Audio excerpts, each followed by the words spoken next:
تو انہوں نے پھر یہ کہا کہ نواز شریف صاحب کے وکیل امجد پرویز نے کہ ہم اس کو پریس نہیں کر رہے، مطلب اس درخواست کی ہم پیروی نہیں کر رہے کہ جج ویڈیو سکینڈل والے معاملے کو میرٹس پر جانے سے پہلے ڈیسائیڈ کریں۔ انہوں نے کہا کہ ہمارا میرٹ پر کیس بہت مضبوط ہے، تو اس لیے میرٹ کو یاد کریں۔ پھر معاملہ یہ ہوا کہ جو عدالت ہے وہ جسٹس میاں گل حسن اورنگزیب تھے، اور چیف جسٹس وہ جسٹس میاں گل حسن اورنگزیب نے یہ کہا کہ ایک تو آپ کی جو درخواست آئی ہوئی ہے، ایک سپریم کورٹ نے جو معاملہ ڈسپوز آف کیا تھا، ان کا جو سپریم کورٹ نے جو کچھ کہا تھا وہ بھی انہوں نے کہا وہ پڑھا گیا۔ تو ان کا ذہن یہ تھا کہ صرف یہ نہیں کہ آپ کی درخواست کو ہم نے دیکھنا ہے، سپریم کورٹ کی ڈائریکشن بھی ہے کہ اس کو اگر معاملہ یہ بنتا ہے تو آپ نے دیکھنا ہے۔ تو دوسری طرف پھر نیب نے اچانک کیا، وہ نیب کے پروسیکیوٹر صاحب نے آئے، انہوں نے کہا کہ یہ عدالت جو 24 دسمبر 2018 کا لذیذیہ ریفرنس کا فیصلہ تھا، اس کو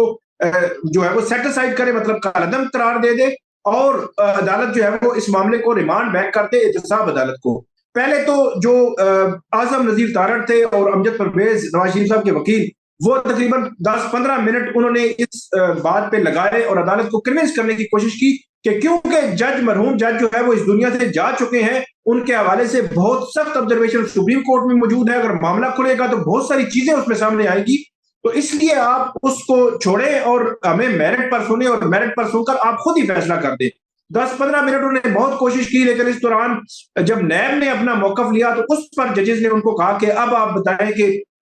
آپ کون سا آپشن جو ہے وہ لینا چاہیں گے۔ تو اس پر جو امجد پرویز ہیں انہوں نے کہا کہ اگر عدالت اس کو ریمانڈ بیک بھی کرتی ہے تو پھر یہ ہے کہ آپ احتساب عدالت کو ڈائریکشن دے دیں کہ 15-20 روز میں اس کو ڈیسائیڈ کر دیں اور ری ہیئرنگ کر لیں، کیونکہ اس میں جو گواہوں کے بیانات ہیں وہ ہو چکے ہیں، تو اس کے آگے ہی ری ہیئرنگ کر کے اس کا جو ہے وہ فیصلہ کر دے۔ تو لیکن اس کے بعد جو چیف جسٹس اور جسٹس میاں گل حسن اورنگزیب نے آپس میں تقریباً 2 منٹ کا مشورہ کیا، تو اس 2 منٹ کے مشورے میں سارا سینیریو ہی بدل گیا۔ بظاہر ایسے لگ رہا تھا کہ جب نیب بھی کنونس ہو چکا ہے، نواز شریف کے وکلا بھی کنونس ہو چکے ہیں کہ اور آج ہی یہ جو سزا ہے وہ جو ہے وہ سیٹسفائیڈ ہوگی، کالعدم ہوگی اور معاملہ ریمانڈ بیک ہو جائے گا۔ لیکن جو مشاورت ختم ہوئی ججز کی، تو اس سے انہوں نے کہا کہ ہم اس کیس کو میرٹ پر سنیں گے، اور نواز شریف صاحب کی جو استدعا تھی کہ جج ویڈیو سکینڈل کے تناظر میں انہوں نے درخواست دی ہے، اس پر اس کی وہ پریس نہیں کرنا چاہتے، اس کی پیروی نہیں کرنا چاہتے، وہ اسلام آباد ہائی کورٹ نے منظور کر لی۔ نیب کی جو استدعا تھی کہ ریمانڈ بیک کیا جائے، وہ عدالت نے مسترد کر دی اور یہ کہا کہ آپ میرٹ پر کیس سنیں گے۔ یہ ایک پورا ایپیسوڈ ہوا آج کی ہیئرنگ میں۔ جو امجد پرویز ہیں، نواز شریف صاحب کے وکیل ہیں، انہوں نے پھر جو میرٹ سے اس پر آرگومنٹس کا آغاز کیا، اور آج تقریباً 1.5 سے 1.25 گھنٹے ان کے آرگومنٹس چلتے رہے۔ انہوں نے آلموسٹ اپنے دلائل جو ہے وہ مکمل کر لیے ہیں اس کیس میں، اور آئندہ سماعت پر اب جو نیب ہے وہ اس میں آرگومنٹس جو ہے وہ دے گا۔ آئندہ سماعت ہے 12 دسمبر کو۔ ہوپ فلی یہ لگ رہا ہے کہ کیونکہ نیب اس سے قبل جو نواز شریف صاحب کے کیسز سے اس میں بڑا مطلب بریفلی اور بڑا کم ٹائم لیتا رہا ہے اپنے آرگومنٹس میں یا بات کرنے میں، تو اس کیس میں بھی بظاہر ایسے لگتا ہے کہ بہت زیادہ ٹائم نیب نہیں لے گا۔ 12 دسمبر کو اس کیس کا اس روز کو یا اس سے اگلے دن یا 1-2 روز بعد جو ہے وہ فیصلہ بھی آ سکتا ہے اس کیس میں۔ اور اس وقت تک کی جو سماعت چلی ہے جس میں آرگومنٹ دیے ہیں امجد پرویز نے، اس میں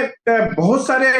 جو ایسے پوائنٹس ہیں جو ایررز ہیں احتساب عدالت کے فیصلے میں، وہ عدالت انہوں نے رکھے ہیں بینچ کے سامنے، جس میں ایک یہ بھی تھا کہ جو دستاویز ایک جو ہے وہ عدالت کے سامنے پیش کی گئی تھی احتساب عدالت کے سامنے، وہ سعودی عربیہ کی ایک آڈٹ فرم ہے جس کا کوئی ڈاکومنٹ ہے، اس کی فوٹو کاپی جو ہے وہ پیش کی گئی تھی احتساب عدالت میں۔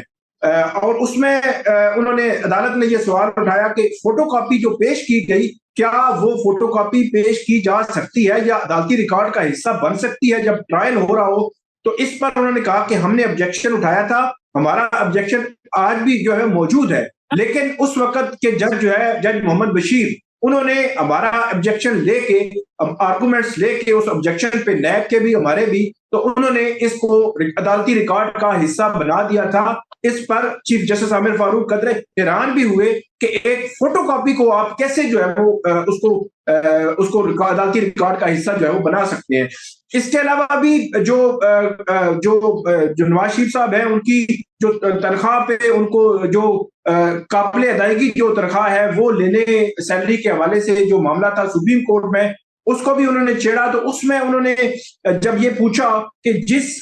جس نے وہ سیلری دینی تھی یا ان کو پہنچانی تھی، ایسا کوئی وٹنس نیب سامنے لایا ہے جس کا باقاعدہ جو ہے وہ وہاں پہ اسٹیٹمنٹ ہوا ہو، پھر اسٹیٹمنٹ کے بعد اس پہ جرا ہوئی ہو، سارا پروسیس ہوا ہو. تو اس کے حوالے سے امجد پرویز نے بتایا کہ ایسا کوئی گواہ ریکارڈ پہ جو ہے وہ موجود نہیں ہے. تو میرا یہ خیال ہے کہ اس کیس میں اب جیسے جیسے یہ کیس آگے بڑھ رہا ہے، اب دیکھنا ہوگا کہ نیب کس کس پوائنٹ کو جو ہے وہ اس کا دفاع کرتا ہے، ڈیفینڈ کرتا ہے. آج تک 2017 یا 18 سے جب یہ کیسز جو ہے وہ شروع ہوئے، تب سے لے کر آج سے تقریباً 4-5 منتھ پہلے تک تو نیب جو ہے وہ بڑا ایکٹیو رہا ہے، اور وہ چیزیں جو ہے وہ مطلب اپنے تک جتنا وہ کر سکتے تھے وہ کرتے رہے ہیں. لیکن اب کیا نیب جو ہے اس کو کیسے ڈیفینڈ کرے گا؟ کیونکہ